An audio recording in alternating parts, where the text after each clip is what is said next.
Step है वो आपका रिज्यूम अच्छा बना होना चाहिए, जिसमें प्रॉपर आपकी क्वालिफिकेशन लिखी हो, आपकी इंग्लिश लैंग्वेज की रिक्वायरमेंट कितना आप बोल लेते हो, कितना वर्क एक्सपीरियंस इंडिया में आपके पास है, किस किस कंपनी में आपने काम किया है, वो चीज़ें प्रॉपर मेंशन हो। आप अपना जो रिज्यूम आपका सीवी है अपने कनेडियन एम्प्लॉयर को सेंड कर सकते हो। उसके बाद वो डिसाइड करेगा कि उसने आपको हायर करना है या नहीं करना है।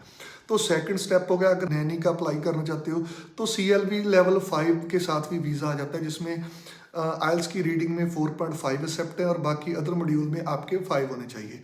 सेम केस में अगर आप मैनेजर लेवल की जॉब, हेलो एवरीवन, अगर आप कनाडा का वर्क परमिट अप्लाई करना चाहते हो तो ये वीडियो बहुत इंपॉर्टेंट है आपके लिए। इस वीडियो में डिस्कस करेंगे कि ईयर 2024 में कैसे आप कनाडा का वर्क परमिट अप्लाई कर सकते हो, क्या स्टेप्स आपको फॉलो करने पड़ेंगे और कौन कौन से लोग हैं जो वर्क परमिट अप्लाई कर सकते हैं, कितने आइल्स में आपको स्कोर चाहिए, कितने तरह का वर्क परमिट होता है, कितनी इसकी कॉस्ट आएगी, कितना प्रोसेसिंग टाइम लगेगा कि आप कनाडा पहुंच सकते हो। तो वीडियो स्टार्ट करने से पहले हमेशा की तरह मेरी रिक्वेस्ट है कि अगर आप हमारे चैनल पर फर्स्ट टाइम विजिट कर रहे हो, चैनल को सब्सक्राइब ज़रूर करना। किसी भी तरह की वीज़ा फाइलिंग में हेल्प चाहिए या अपनी प्रोफाइल डिस्कस करना चाहते हो, हमारा व्हाट्सअप नंबर यहाँ पर फ्लैश कर रहा है, आप हमें कॉन्टेक्ट कर सकते हो। सबसे पहले तो एक कन्फ्यूज़न बहुत लोगों में बनी होती है कि वर्क परमिट ओपन और क्लोज में डिफरेंस क्या होता है। देखिए जी, ओपन वर्क परमिट होता है जिसमें कोई रिस्ट्रिक्शन नहीं होती, आप कहीं भी काम कर सकते हो डिफरेंट डिफरेंट एम्प्लॉयर्स के पास। बेसिकली ओपन वर्क परमिट दो केसेस में मिलता है। अगर तो आपकी PR अप्लाई की हुई है किसी प्रोविंस में, ठीक है, स्पेशल नॉमिनेशन के अंडर, तो उस केस में जब तक आपकी PR नहीं आती आप ओपन वर्क परमिट लेके कनाडा जा सकते हो। दूसरा होता है जी स्पाउसल ओपन वर्क परमिट, जिसमें आपका स्पाउस कनाडा में होना चाहिए और वो आपको इनवाइट कर सकता है, आपको इनविटेशन भेज सकता है और उसके बिहाफ के ऊपर आप अपनी जो स्पाउसल स्पॉन्सरशिप वर्क परमिट की जो एप्लीकेशन है वो लगा सकते हो। क्लोज वर्क परमिट यूजली ये होता है कि आपको वहाँ से कोई एम्प्लॉयर हायर करे कनाडा से, ठीक है, आपको जॉब ऑफर मिले, जिसको कुछ लोग LMI भी बोल देते हैं, वो आपको मिले, उस बिहाफ के ऊपर आप अप्लाई कर सकते हैं और उसके कॉन्ट्रैक्ट की वैल्यू तब तक रहेगी जब तक आपकी LMI वैलिड रहेगी। आई मीन कि आपको उसी एम्प्लॉयर के पास काम करना पड़ेगा, आप वहाँ से स्विच नहीं कर सकते। जो चीज़ें आपने पहले दिन एग्रीमेंट में साइन कर दी स्टार्टिंग में, दैट यू कांट चेंज। ये तो बड़ा डिफरेंस है कि ओपन वर्क परमिट और क्लोज वर्क परमिट क्या होता है। अब इस वीडियो में पर्टिकुलरली बात करूंगा मैं क्लोज वर्क परमिट के बारे में, स्पेशली जो LMI वाला है, क्योंकि बहुत ज़्यादा कन्फ्यूज़न है और इसके नेम के ऊपर बड़े बड़े फ्रॉड्स हो रहे हैं, बहुत सारे लोगों के साथ स्कैम हो रहा है। यूजली पंजाब हो गया, UP हो गया, गुजरात हो गया, ठीक है, नेपाल हो गया, वहाँ के लोगों के साथ स्कैम हो रहा है इसको लेकर, क्योंकि बहुत सारी जो जॉब ऑफर्स वगैरह हैं आपको दिखा दी जाती हैं कि जी आपका ऑफर आ गया है, आप 20,000 पे कर दीजिए, आप 30,000 पे कर दीजिए। तो आज की वीडियो में ये चीज़ डिस्कस करूंगा कि आपके सभी डाउट क्लियर हो जाएंगे। अगर आपको कोई वर्क परमिट के बारे में बोलेगा भी कि हम आपका वर्क परमिट लगा देते हैं, ठीक है, अगर आपको चीज़ें स्टार्टिंग में पता होगी तो आप उसको क्वेश्चन कर सकते हो कि प्रोसेस तो ये है जी, आप ये चीज़ बोल रहे हो। तो सबसे पहला प्रोसेस होता है जी एलिजिबिलिटी, कि आप वर्क परमिट के लिए एलिजिबल हो। उसकी सबसे बड़ी जो रिक्वायरमेंट है कि आपके पास ऐसी कौन सी स्किल है जो कनेडियन एम्प्लॉयर आपको हायर करे रेदर देन कनेडियंस के मुकाबले, कि उसको वो स्किल वहाँ पे नहीं मिल रही है, इसीलिए वो फॉरेन वर्कर हायर करना चाहता है इंडिया से। उसमें डिफरेंट डिफरेंट तरह के लोग आ जाते हैं। फॉर एग्जांपल अगर मैं अच्छी पोजीशंस की बात करूं, उसमें मैनेजर वगैरह आ जाते हैं, सुपरवाइज़र आ जाते हैं। जैसे यूजली ज़्यादातर लोग कौन से अप्लाई करते हैं, वेल्डर्स आ गया, कारपेंटर्स आ गया, प्लम्बर्स आ गया, डिफरेंट डिफरेंट कैटेगरी होती है। और उसमें स्टार्टिंग कैसे करनी है, सबसे पहले तो वर्क परमिट अप्लाई करने के लिए आपको कनाडा में जॉब की ज़रूरत है। अब यहाँ पर दो तरीके के आप जो कह सकते हैं मेयर्स यूज़ कर सकते हैं। सबसे पहले तो आपके कोई रिलेटिव कनाडा में हो, वो आपके लिए LMI अरेंज करवा सकता है। वहाँ के जो लोकल एम्प्लॉयर्स हैं या उसके कॉन्टैक्ट्स हैं उनके साथ बात करके कि मेरे इस बंदे के पास ये स्किल है और आप इसको हायर कर लीजिए, ये परफेक्ट है स्किल में, देन आप अपनी LMI का प्रोसेस जो है स्टार्ट कर सकते हैं। दूसरी चीज़, कनाडा के डिफरेंट डिफरेंट पोर्टल्स हैं, वहाँ पर आप जॉब के लिए अप्लाई कर सकते हैं। जैसे जॉब बैंक हो गया, इंडीड हो गया, जॉब्स इन कनाडा हो गया, वहाँ पर डिफरेंट डिफरेंट जो एडवर्टाइजमेंट है वो लिस्टेड होती रहती है और डिफरेंट डिफरेंट स्किल्स के लिए जॉब वहाँ पर लिस्टेड होती रहती है। आप वहाँ से देखकर एम्प्लॉयर की ID लेकर उसको कॉन्टेक्ट कर सकते हैं।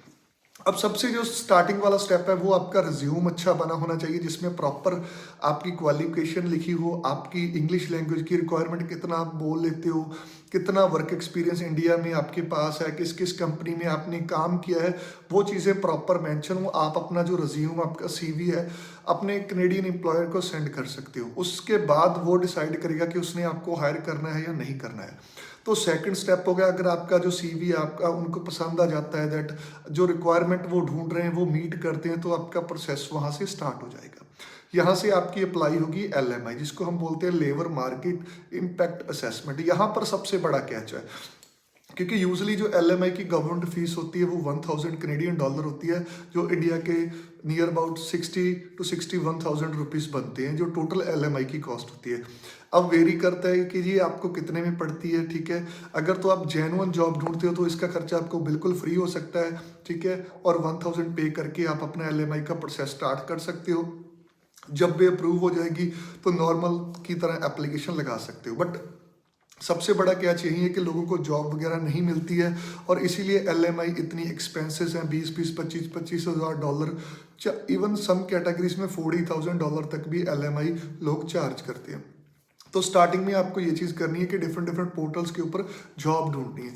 अब सबसे ज़्यादा आसानी किन लोगों को होती है? सबसे ज़्यादा आसानी होती है जो जैसे जिन्होंने अच्छी कंपनीज में काम किया होता है, जिसके पास अच्छी इंग्लिश की रिक्वायरमेंट होती है, अच्छी एजुकेशन होती है, तो उनके लिए जॉब ढूंढना एज कम्पेयर टू जो नॉर्मल लोग होते हैं, जैसे लोअर स्किल कह सकते हैं। लोअर स्किल कोई भी लोअर नहीं होती, बट कैटेगरी जिसमें कनाडा ने डिवाइड किया हुआ है, जैसे लेबर वाले आगे, ठीक है, या उसके अपर क्लास में वेल्डर वगैरह आगे, तो उनके लिए थोड़ा सा जॉब ढूंढना डिफिकल्ट होता है एज कम्पेयर टू जो वाइट कॉलर या क्लैरिकल जॉब्स हैं, ठीक है। तो जब आपको LMI मिल जाती है, बेसिकली LMI का प्रोसेस, अब इस समय मैं बात करूं तो 40 से 45 दिन, कुछ केसेस में मोर देन 60 डेज भी लग जाते हैं। आपकी LMI अप्रूव होने के बाद आप रेडी होते हो अपनी वर्क परमिट की एप्लीकेशन के लिए। इसमें IELTS की रिक्वायरमेंट होती है या नहीं होती वो डिस्कस करेंगे। अब देखिए जी, हर एक जॉब की अपनी अपनी रिक्वायरमेंट है।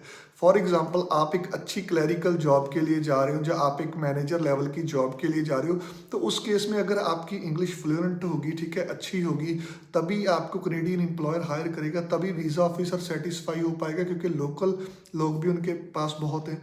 तो ऐसे में आपकी, अगर आप मैनेजर लेवल की जॉब देखो तो इसमें CLB लेवल होता है, ठीक है। जब आप वर्क परमिट की एप्लीकेशन करते हो, या कनाडा के जो PR केसेस है उसकी एप्लीकेशन करते हो, जिसको हम बोलते हैं कैनेडियन लैंग्वेज बेंचमार्क, इसमें डिफरेंट डिफरेंट तरह का जो चार्ट होता है, मैं यहाँ पर लगा भी दूंगा स्क्रीन में, तो आपको पता चल जाएगा कि इस CLB लेवल में इतने IELTS के स्कोर चाहिए।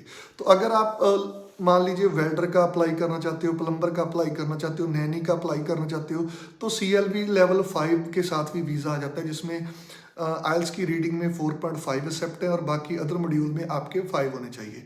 सेम केस में अगर आप मैनेजर लेवल की जॉब के लिए अप्लाई करते हो, ठीक है, तो उस केस में आपके पास 6 ईच एटलीस्ट चाहिए, और मोर देन 6 ईच भी आपको स्कोर चाहिए होंगे इस जॉब के लिए क्वालिफाई करने के लिए। जब आपकी LMI अप्रूव हो जाती है, उसके बाद जी टाइम आ जाता है एप्लीकेशन रेडी करने का। एप्लीकेशन रेडी में आपको क्या चाहिए? कनेडियन एम्प्लॉयर के डॉक्यूमेंट ऑलरेडी रेडी हो जाते हैं।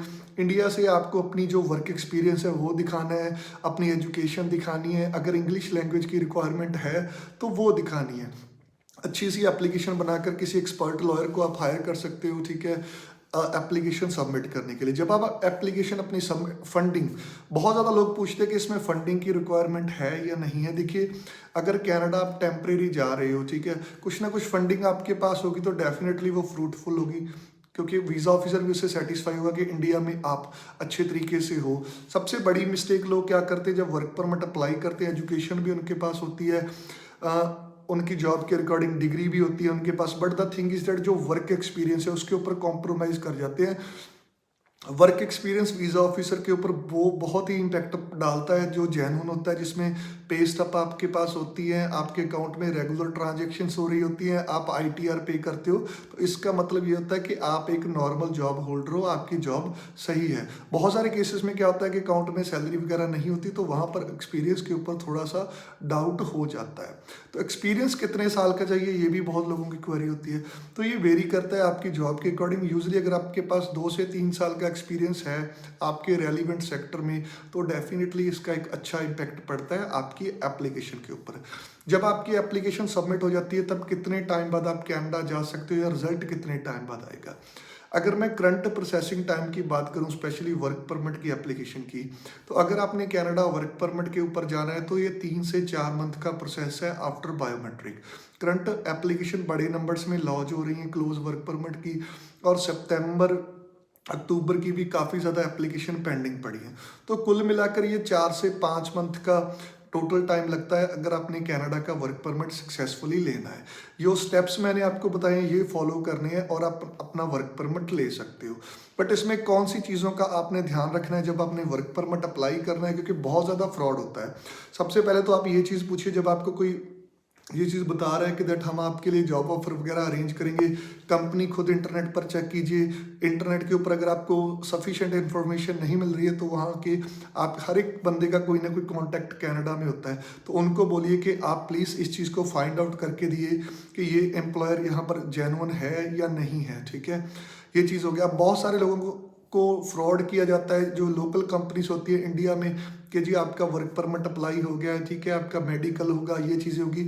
उन चीज़ों के नेम के ऊपर ही आपसे 25-25, 30-30 हज़ार ले लिए जाते हैं। तो अब एक चीज़ का ध्यान रखें कि अगर एक एजेंट भी एक बंदे से 25-30 हज़ार ले रहा है वर्क परमिट के नेम के ऊपर स्टार्टिंग में, और साल में वो 100 एप्लीकेशन को भी इस चीज़ का शिकार बना लेता है, तो नियर अबाउट वो 25 लाख अर्न कर रहा है। तो इस चीज़ को समझें प्रॉपर। अगर आप एलिजिबल ही नहीं हो, जैसे आपके पास कोई डिप्लोमा डिग्री नहीं है, तो कैसे वर्क वीज़ा आपका हो जाएगा। ये माइंडसेट आपको बनाना पड़ेगा कि आपके साथ फ्रॉड ना हो। तो ये पूरा वर्क परमिट का प्रोसेस था। अगर फिर भी आपको किसी तरह की क्वेरी है, ठीक है, अपनी प्रोफाइल डिस्कस करना चाहते हो, तो हमारा व्हाट्सअप नंबर यहाँ पर फ्लैश कर रहा है, आप हमें कॉन्टेक्ट कर सकते हो। Thank you.